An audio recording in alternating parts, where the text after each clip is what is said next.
Hey, I'm golf broadcaster Matt Adams. The updated and expanded second edition of my book, The Golf Round I'll Never Forget, Golf's Biggest Stars Recall Their Finest Moments, is now available. Readers can expect to march with Arnie's Army at the 1960 U.S. Open, relive Jack Nicklaus's remarkable 1986 Masters win, and be amazed by the Tiger Slam. The Golf Round I'll Never Forget, Golf's Biggest Stars Recall Their Finest Moments. Pick it up where fine books are sold, including BarnesandNoble.com and Amazon.com. This day in sports history. Hey, and welcome back to another edition of This Day in Sports History. It's June 4th, and on this day in 1976, it was the greatest NBA game ever played. This was Game 5 of the NBA Finals between the Boston Celtics and the surprising Phoenix Suns. This was the first trip to the finals for the Suns franchise. After finishing just 2 games over 500 in the regular season, they pulled off the upset in both of their conference series to get to this point, beating the 2-seed Seattle Supersonics in 6 games and the top-seeded Golden State Warriors in a 7-game series. Here in the finals, the Suns had won games 3 and 4 to even the series at 2 games apiece to set up this showdown in the Boston Garden. The Celtics looked like they would make this a blowout, taking a 20-point lead in the first quarter. The Suns spent the remainder of the night clawing their way back into it. In the fourth quarter, with a minute and a half to play, Paul Westphal hit a bucket to cut the Celtic lead to 3. A minute later, Westphal would hit a layup and get fouled, make the free throw to tie it at 95, and send the game into overtime. Each team scored 6 in the first OT, setting up the dramatics in the second overtime. With 19 seconds left in the second OT, Boston's JoJo White hit a layup to give the Celtics a 3-point lead. I'll let a young Brent Musburger, who was calling the game that day for CBS, take over with what happened next. Crowd chanting defense. Lumpkin, Westphal, and Van Arsdale on the floor. Van Arsdale with a quick shot. It's a 1-point game again. Just what Rick predicted. Westphal to the corner. Back to Van Arsdale. Perry in the air. Won't go. Havlicek. Perry again. Perry with a jump shot. Put it down. Phoenix has gone ahead. We've got 5 seconds. I don't believe it. I don't believe what I just saw down here. Well, what Brent saw and described was a 4-point swing for the Suns, with Curtis Perry rebounding his own miss and sinking the go-ahead bucket. The Suns led by 1 with 5 seconds left. Out of the ensuing timeout, the Celtics got the ball at half court to inbound. Once again, here's Brent Musburger. Here come the Celtics. Clock will start when it's touched. Havlicek touches it. It begins. 3 seconds. Hondo off the glass. He's got it with a second. John Havlicek won it. It's over. There's 2 seconds to go. The Boston Celtics, but the clock should have run out. Or did it have to? Everybody's on the floor. Basketball game. So John Havlicek's shot put the Celtics up 1, but as it went in, there was time on the clock. The baseline official was Richie Powers, who signaled there was 1 second left. The game was not over. The Celtics bolted to the locker room thinking the game was over. Boston fans lining the court rushed onto the parquet floor in celebration thinking the game was over. But as Powers was making his way to the scorer's table to signal there was time left on the clock, he was attacked by a fan. Seconds to go. This game is not Richie over. Powers. Richie Powers is in a fight with a fan right here in front. Referee Richie Powers was assaulted by a fan. They've pulled the bore off. There are the cops out in the middle. They got fans out in the middle of the floor. The Phoenix Suns trying to get it cleared to get the 2 seconds off. Here's Richie Powers now. Fans were also pushing and hitting the Phoenix players. Police were on the floor attempting to clear the court, but it took about 10 minutes before order could be restored and the final second could be played. Now, what happened next is sheer genius, and maybe one of the reasons that Paul Westphal actually ended up as a head coach in the NBA after his playing career was done. The Suns were out of timeouts. They were going to have to inbound under the Celtics basket and go the length of the floor with just 1 second and hope for a miracle. Well, Westphal checked with Richie Powers to confirm his idea first, and then he went to head coach John McLeod, telling him to call a timeout that they did not have.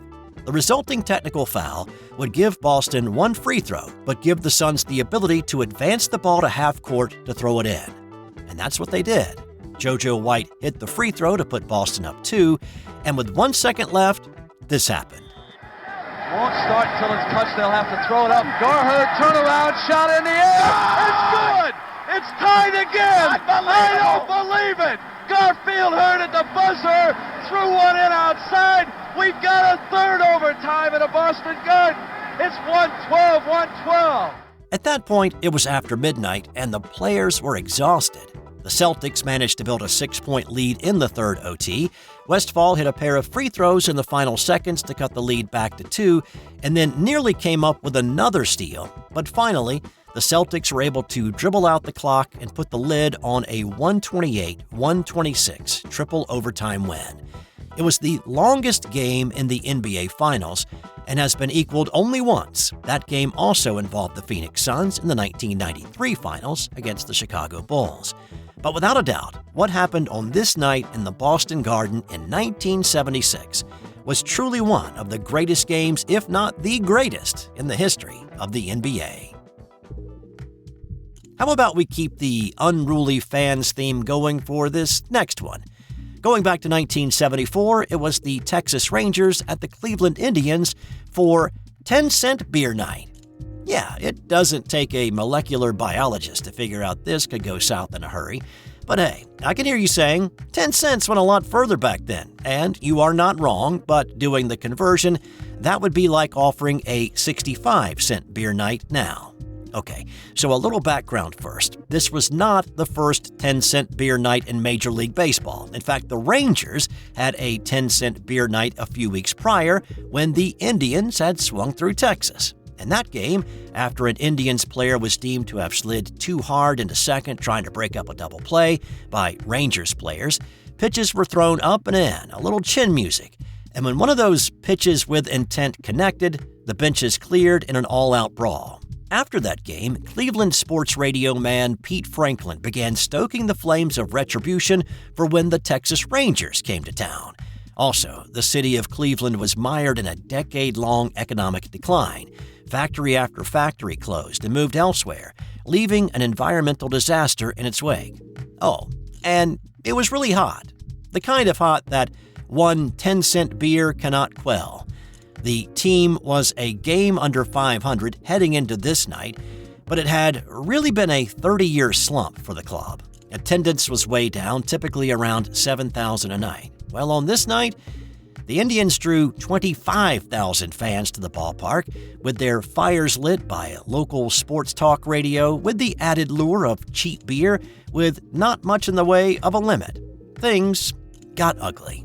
In fact, one Cleveland sports writer chronicling the event said the fans, mostly college students home on break, showed up drunk and then started buying more beer.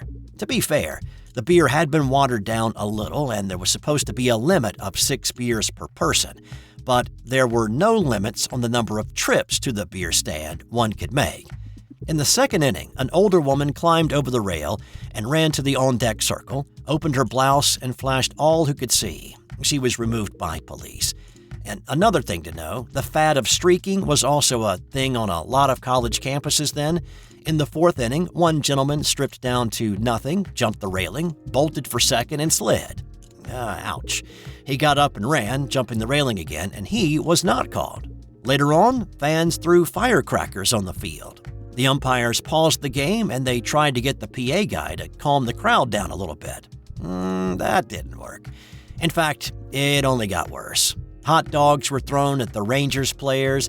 Somebody who'd brought a gallon of wine into the game threw that at a player, nearly hitting him. And when a fan jumped the rail and stole the cap off of one of the Texas outfielders, that was it for Rangers manager Billy Martin, who grabbed a bat and led his team into the outfield to protect his player. The hot-headed Martin was ready to wield it on the next streaking, hat-stealing, inebriated fan. The overserved fans poured over the railing, many of them mostly or completely naked. They ended up stealing first, second, and third base. That did it. The game was called in the ninth with the score tied at 5, but it couldn't be completed and Cleveland forfeited. Several people were injured badly enough that they had to be taken to the emergency room. 9 people were arrested, so that certainly was the end of 10-cent beer night, right? Nope. The Indians had another one later in the year, after the college kids went back to school. and that game was actually played with 0 interruptions and disruptions. Moving on to what happened on this day in 2000, it was Game 7 of the Western Conference Finals between Portland and the LA Lakers. The Lakers had been the best team in the league that year, winning 67 games under the direction of the Zen master Phil Jackson. They had laid waste to the other Western Conference contenders in the playoffs and were up 3-1 in the series with Portland before gifting 2 games to the Blazers to even the series at 3 apiece. And with 10.5 to play in Game 7 on this night, the Lakers trailed by 15, and it looked like the Lakers would not only have their first 3-game losing streak of the season, but would be spending the rest of the playoffs on their expensive couches. But the Lakers heated up thanks to Brian Shaw and Robert Horry, and the Blazers went cold, hitting 1 of 12 through a crucial stretch, aided by a couple of blocks by Kobe and Shaq.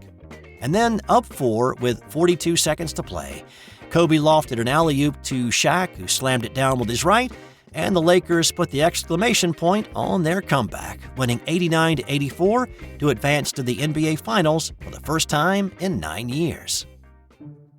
In 1987, it was the end of the longest hitting streak in Division I college baseball. Oklahoma State's Robin Ventura hit safely in 58 straight games. On this night, the Cowboys were playing Stanford in the College World Series. Jack McDowell was on the mound for the Cardinal and retired Ventura the first 4 times up. In his final plate appearance of the game, Ventura hit a grounder to Stanford second baseman Frank Carey, who fielded it cleanly, but his throw was in the dirt, allowing Ventura to reach safely. But it was ruled an error, and therefore not a hit. Ventura didn't lobby the official scorer for a change in the ruling. He agreed with the error call, and his hitting streak came to an end. For Ventura, who claimed he didn't really care about the streak much and didn't really know it was a thing until the end of the regular season, the fact that his Cowboys beat Stanford to move on to the championship game a few nights later was more important. Ventura's record still stands as the Division I record, but the NCAA record was set in 2002 when Division III's Salve Regina's Damian Constantino hit safely in 60 consecutive games. And in 1923, it was a strange end to a tragic race at Belmont Park. Jockey Frank Hayes was not your average jockey. He loved horses, always wanted to be around horses, and he enjoyed working with them. But at 142 pounds, he was a lot heavier than the average jockey. So instead, he became a stable hand, watching and dreaming of maybe one day getting a chance to ride a horse to a win. That day came when the owner of a horse named Sweet Kiss was in need of a jockey for a race at Belmont Park. The day before, the owner came to Hayes and told him that if he could lose 10 pounds, drop to 132, then he could ride the horse in the race the following day.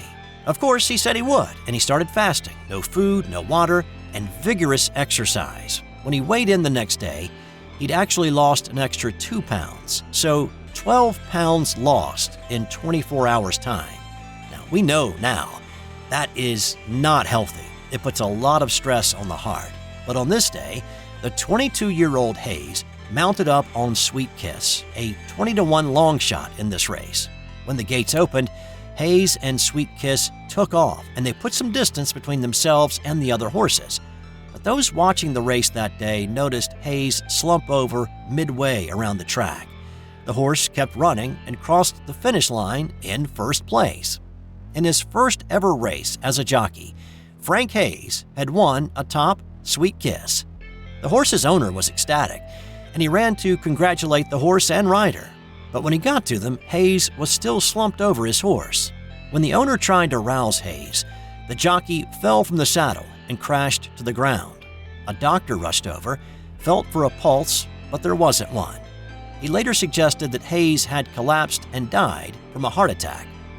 It was his only win, and Frank Hayes is the only jockey to die during a race and still win. Sweet Kiss earned the harsh nickname Sweet Kiss of Death and never raced again. Hayes was buried in a Brooklyn cemetery in his racing silks that he wore on this day in 1923. And time now for today's non-sports Did You Know? Pac-Man was the most produced arcade game ever. Kids and some adults have pumped more than 15 billion quarters into them over the years. A few of those belong to me, though I was really more of a Dig Dug fan. That's all for today. I'll have more tomorrow on This Day in Sports History.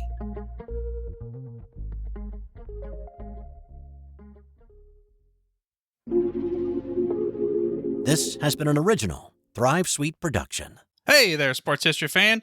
This is Arnie Chapman, a.k.a. the Football History Dude, and I hope that you enjoyed this recent episode presented by the Sports History Network and were able to learn some good old-fashioned sports history knowledge nuggets.